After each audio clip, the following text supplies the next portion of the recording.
card from a set that many people have given up on. Something that's a card, but thinking outside the box. Yeah, Macho, I know. Once again, you were featured on the Wrestling Card Market Watch. Yeah, I know, your cards are extremely popular. An Ultimate Warrior card that all of the masses are still flocking to, yet I don't understand. And Eric Flair, Jen Cornette, and the June Yard Dog make a return appearance on Wrestling with Cards. This is the Wrestling Card Market Watch for June 2021.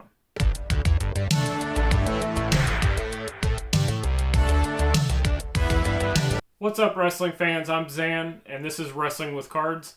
And as the intro stated, this is the Wrestling Card Market Watch for June of 2021. Each month I do one of these videos looking back at some interesting sales, some interesting cards that have surfaced, and just general trends that I just want to speak about. If you've missed any of my previous videos within this series, you can go back on my channel and check those out in the archives. Because the information in those past videos is still relevant towards going forward in the hobby.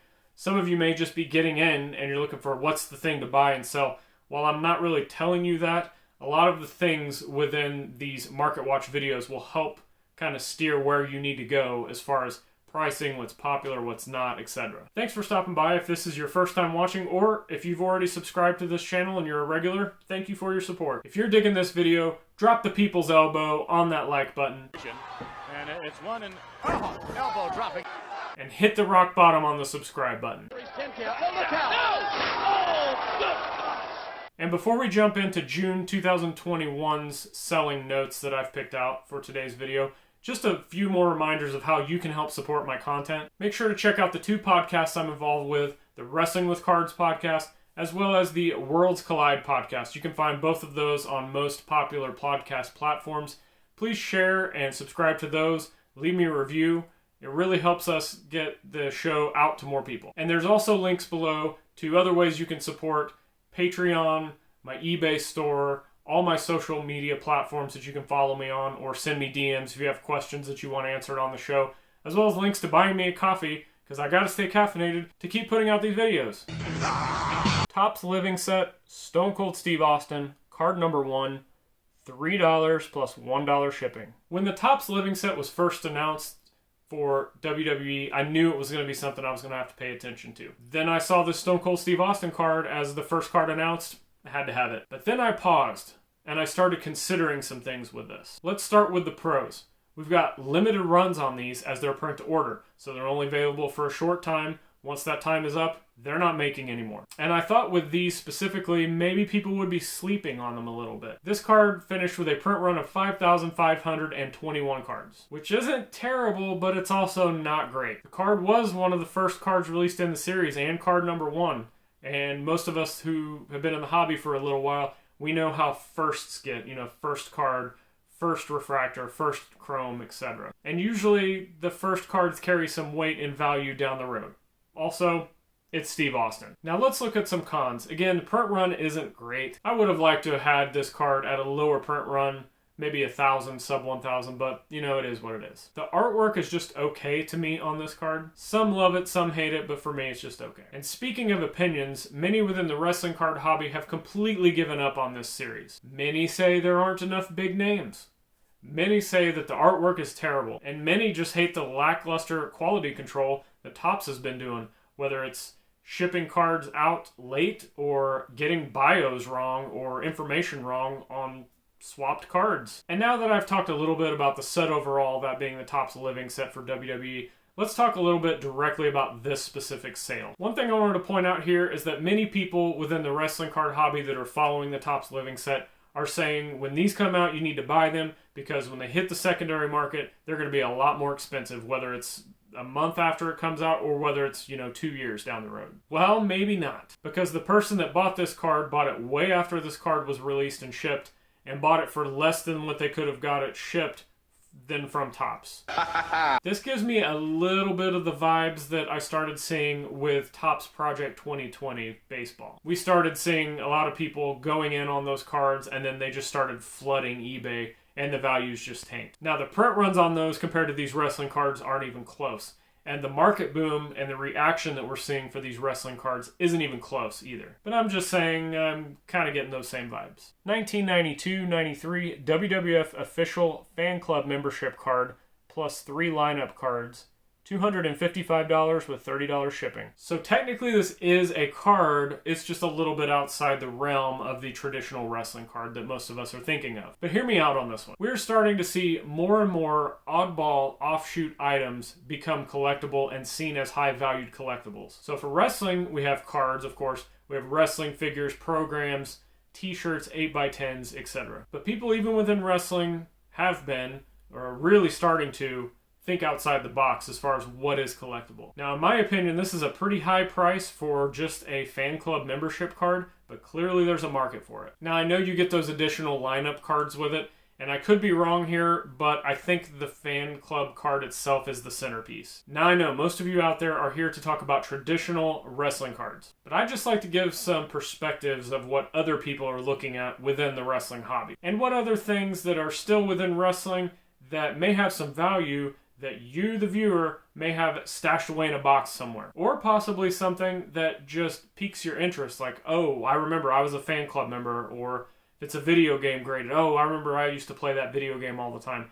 Just thinking outside the box. 1995 WCW Calling Card, Macho Man Randy Savage, signed, PSA authenticated, $625. And here we've got more cards that are outside the box of the normal wrestling card. For whatever reason, and I apologize if you guys are getting tired of hearing it, but I'm just so gravitated to oddball, off the beaten path products that are collectibles. Things that you just don't see pop up on eBay every day. Things that you just don't see on your Instagram feed or your Twitter feed that people are sharing all the time. Things that make you stop scrolling and realize, oh, this is actually really cool. I remember first seeing these calling cards portrayed, I guess, as trading cards when I was heavily collecting basketball in the mid-90s. I would see a lot of these popping up. Most of them were like classic or whatever, like Jason Kidd and Shaq and Penny Hardaway.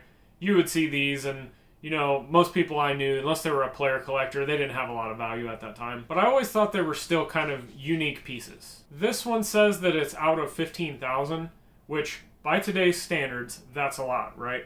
But I can almost guarantee you that there are not 15,000 of these out there. They're calling cards. They were probably used and then thrown away, or maybe they were just extras, and then, you know, once the payphone thing kind of started dying down, maybe they just tossed them. Maybe they had an expiration date, so whatever didn't get purchased got tossed. I just really don't think there's even close to a fraction of 15,000 of these out there. And then I can also guarantee you that there aren't a lot of them out there that are autographed and then authenticated. This one being autographed by Macho Man, authenticated in the PSA slab, that's what's really driving all of the value here, not so much the card, although that is part of it. I personally think this is a really cool item, and I think it goes right along with any of your traditional wrestling cards. Not to mention, it brought in a pretty hefty price, so clearly I'm not the only one that thinks this is an awesome card. 1990 Classic WWF Ultimate Warrior Rookie Card number 127, PSA 10, $2,500. However, a best offer was accepted of $1,200. So first off, let's talk about the card itself. It's a pretty cool card. It's a really cool picture of the Ultimate Warrior. And this is a great price. And it's a PSA 10, the highest grade you can get. So I wanted to bring up this sale to almost somewhat dispute it. And I'm hoping that many of you will respond in the comments and let me know your opinion on what I'm about to say. So this says rookie card, right? We all know the disputes and the never-ending topic in wrestling cards, as opposed to other sports cards where there's the rookie card logo and then usually they gravitate to one. Within wrestling cards, there's so many oddball releases and game releases, food releases, flagship releases. Some say rookie cards, some don't. So it's still the Wild West in the wrestling card world. Normally I'm the one that will say the market would dictate the rookie card, right? The card that everyone wants. And for the most part, I still believe that. But here's the thing. I think I've said it before, but I'll say it again. I just don't understand what the big draw is with these 1990 Classic cards. I'm consistently seeing these graded, and I'm not sure why. I'm not saying don't grade them, but I think people are just throwing these in the slabs and saying, oh, I want one because it's a low pop, and I can price it for $500. Pop one. That means it's rare. But honestly, guys, the cards within that set, Not that important, I'm sorry. And I say that because there are cards of superstars within this set that came out before it that are rarer, scarcer, and go for a lot more money. For example, let's take this Warrior card. That's why I picked it. The Ultimate Warrior. Let's look at his cards. He had the exact same card as this card come out with 1989 printed on it. So hypothetically, you would think you would want the one that came before, because it says it came before. It's also harder to find. Also in 1989, he had some more cards that you just don't see pop up on eBay every day. But if you do see them pop up on eBay, they're also more expensive generally than these classic cards. And those being the Market Scene Limited card that I believe are out of New Zealand, as well as the Gold Bond Ice Cream Bar cards. But wait, there's even more earlier cards. What? In 1988, he had a playing card, which are very hard to find, and when you do find them, they sell for quite a bit. But he also had, out of Canada, a Quaker Dips card that you don't hardly ever see pop up ever. And again, when you do, it's generally more expensive than his classic cards. A little bit off topic, but the same logic could be applied if you look at a lot of the Rockers cards with Shawn Michaels.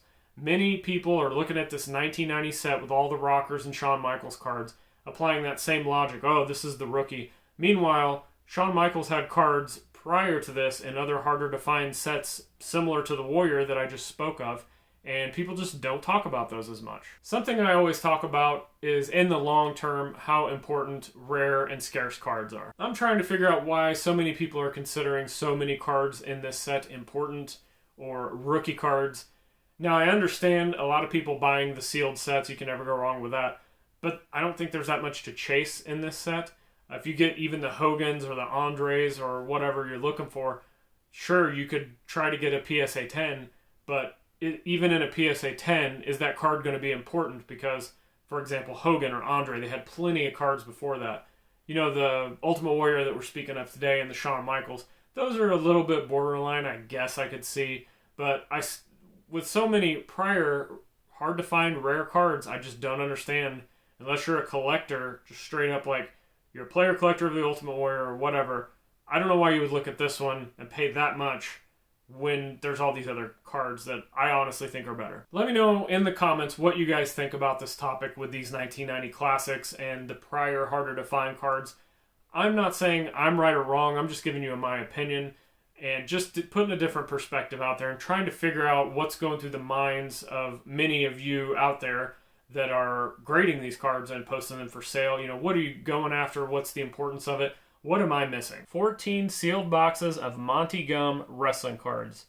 $4,900 with $54.35 shipping. That's a pretty exact number for shipping. Apparently people just can't get enough of these wrestling cards that are so bad they're good. If you haven't seen them already, I started a video series that I'm working on covering the entire set of the 1986 Monty Gum Wrestling Stars. You can go back and check out the first two parts of the series that I've already done on my channel in the archives. But in all seriousness, I think there are two main factors that are driving the prices of these boxes, despite all the error cards and despite all the quality control within the pack correlation. First being its sealed product. You guys know how I feel about sealed product of any type of trading cards or any type of collectibles, specifically vintage ones. The more time that passes, the more valuable these things get. This product specifically in 1986 Monty Gum Wrestling Stars, it's getting harder and harder to find any of these sealed. But on top of that, we've seen the singles of specific wrestlers within this set start to rise, be it raw or graded. Even though some of these aren't necessarily rookie cards, because of the almost gimmick of this set, I think some of the cards will hold some value in the higher ranges of, like, say a PSA or BGS, whatever, like a 7 to a 10.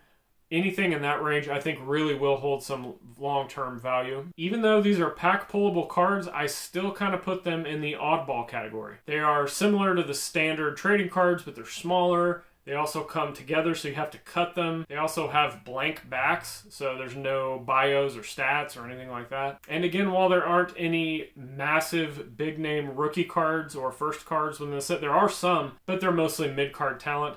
The Hogans, the Road Warriors, the Ric Flairs, the guys in this set that are the big-time players in wrestling history, some of the images of these cards are just amazing.